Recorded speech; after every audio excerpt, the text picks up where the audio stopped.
some values of the self-inverse function f are given below. So we have x over here, 1, 3, and 4, and f of x is 3, 1, and 2 for these values. So for part A, find 1 f dot f of 1. This is basically f squared of 1. So what you do is first you take f of 1 first, and then you do f of whatever answer you get. So let's say f of 1, we know that means substitute x equals 1, you get f of x equals 3. And f of that value, which is f of 3, we can take x equals 3 and we see over here that it is 1. You don't even need to look at this actually. There's another way to do that because we know that this function is a self-inverse function, which means that f of x is equal to f inverse of x.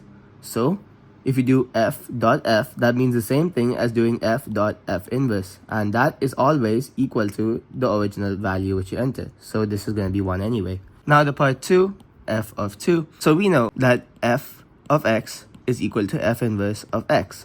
So we can write that f of 2 is also equal to f inverse of 2.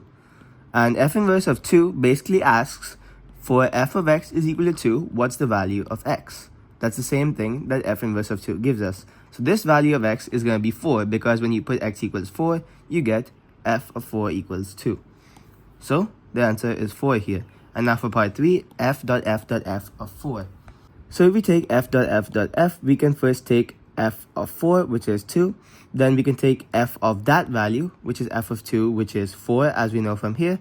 And then we can take f of this whole value, which is f of 4, which is 2. So our answer is 2, but also we can do it by using the f inverse thing. Because f of x equals f inverse of x, similar to the first part, we can replace one of these with f inverse. So let's say this we can write as f inverse, and these two will cancel out. So we are left with f of 4, which is 2. And anyway, that'll be our answer.